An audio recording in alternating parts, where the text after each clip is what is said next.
un tout nouveau trade récap de la journée du 10 octobre 2025. Alors aujourd'hui, petit TP, on va voir ça ensemble. J'ai fait une petite boulette, c'est pour ça que j'ai pas full TP complet aujourd'hui. Je suis un peu triste, mais bon, c'est pas grave.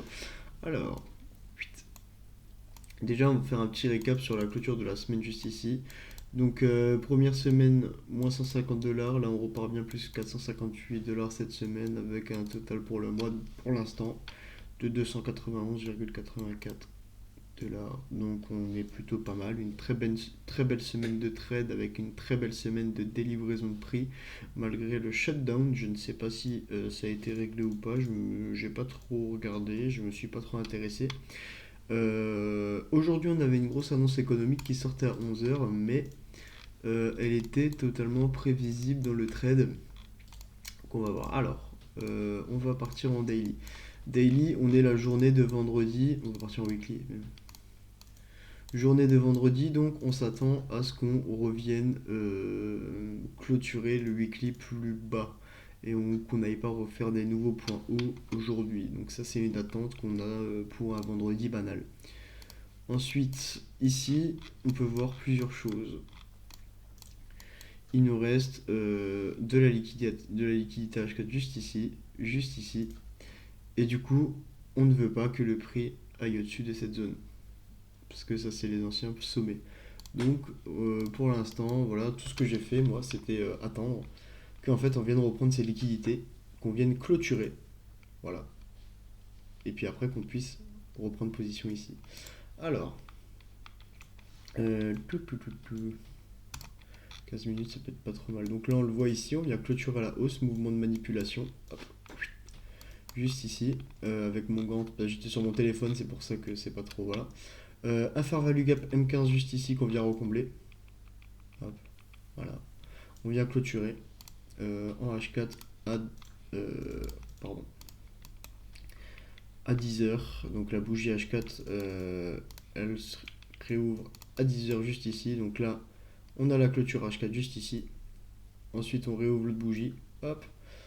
On vient reprendre des positions plus haut et on va se mettre en 3 minutes. J'étais pas allé en plus basse time frame.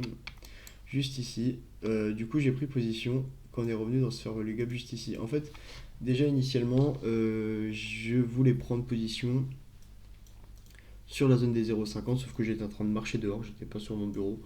Donc ce que j'ai fait, c'est que quand on est revenu, là on a ouvert la bougie de 3 minutes ici, et ben, j'ai pris position quelque part ici, 25 344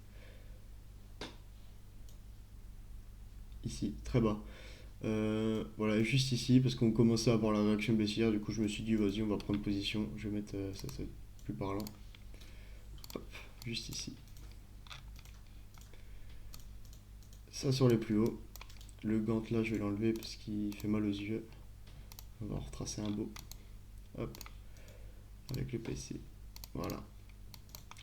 Donc juste, non. Voilà. Juste ici, on va faire un plus bas, on revient dans la zone des 0,50, on clôture bien. Du coup, je suis rentré en position ici.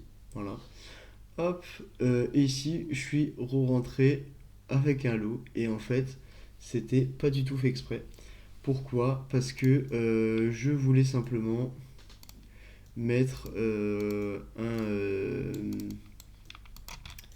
un build limite en fait sur cette zone de TP. Hop, on va aller en 15M.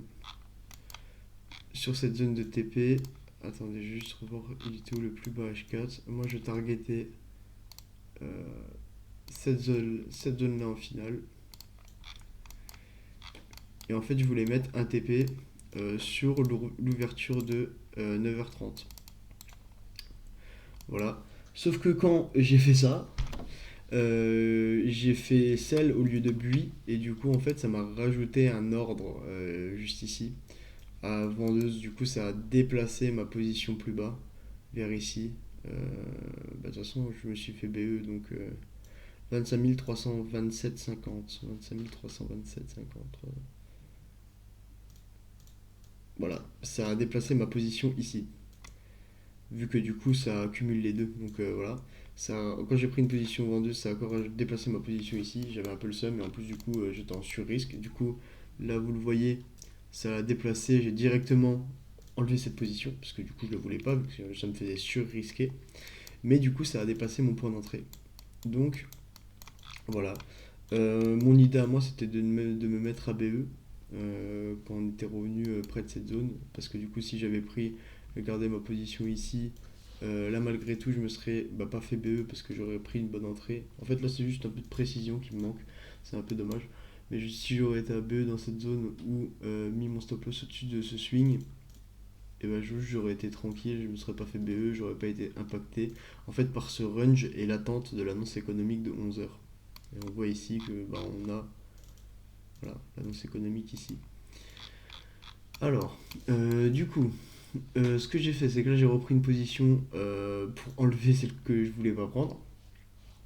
Ici, premier TP de Delo, parce que au final j'ai pu retarget cette zone, mais j'ai target les 25 302. Pourquoi 302? C'est si jamais il y a. Parce que le prix réagit toujours sur des zones de prix rond. Donc les 23 300, une potentielle zone de retournement qu'on doit prendre en compte pour mettre des TP. Donc je vais pas target la zone 23 500. J'aurais pu target la zone 23 000, voilà, 23 500, 25 300, pardon, je raconte n'importe quoi. 25 300,75. Je voulais vraiment me mettre large et au final, on est vraiment revenu boum, ticket. On est revenu range, attente de l'annonce économique. Et en fait, vu qu'on avait déjà eu le mouvement de manipulation d'aujourd'hui, parce qu'en fait, l'ouverture de minuit, elle est vers ici. Ok. Donc, depuis l'ouverture de minuit, on fait que de range dans une tendance baissière. Voilà. Hip, plus bas, plus haut, qui est plus bas que là. Hop, hop, hop. Et du coup, je m'attendais à un mouvement de manipulation, c'est ce qu'on a eu. Du coup, là maintenant, on va juste distribuer à la baisse. Donc l'annonce économique, elle a fait quoi? Elle a juste distribué à la baisse. Et c'est ce que j'avais pu en parler avec un gars sur Insta, il va se reconnaître comme d'hab, qui me disait que les annonces économiques, justement, je les traite parce que ça te donne. Si on a déjà eu un mouvement de manipulation, et ben ça va juste délivrer dans le sens que tu veux. Et si t'as pas eu de manipulation, en fait, l'annonce économique va faire la manipulation pour ensuite délivrer dans l'autre sens. Donc en gros, là c'était juste totalement prévisible qu'on soit baissier sur toute cette zone. Voilà. Donc moi j'avais target initialement les plus bas H4 juste ici, ce qui me donnait un R pas trop dégueu. Et pourquoi le R juste ici? Parce que c'est le plus bas H4, donc si jamais on allait refaire une manipulation, voilà, hop, reclôturer ici, même si c'est peu probable, et ben ça aurait été pas mal. Mais là du coup l'annonce éco a été critique et fatale. Et on est venu dégager toutes les liquidités qu'on avait encore en H4 ici et pas encore ici. Voilà, ici on est encore bon. Donc voilà pour l'instant ce qui s'est passé pour cette journée d'aujourd'hui. Assez basique comme pattern je trouve. Et c'était vachement prévisible avec toujours une aussi belle délivraison de prix du Nasdaq. C'est vraiment très joli ce qui se passe en ce moment. Je suis vraiment très content.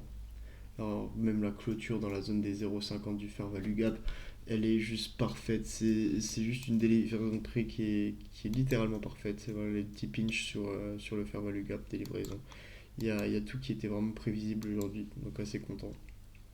Donc voilà tout pour aujourd'hui. J'espère que ça vous a plu. J'ai rien de plus à dire aujourd'hui. Non, j'ai rien de plus à dire aujourd'hui. Donc on va voir semaine prochaine ce que ça donne, même si je pense que ça va être la même chose, toujours une belle délivraison de prix, il y a aucune raison que ça change, on va voir. Donc voilà, sur ce les gars, je vous fais des bisous, on se voit pour le prochain trade cap. Bye bye.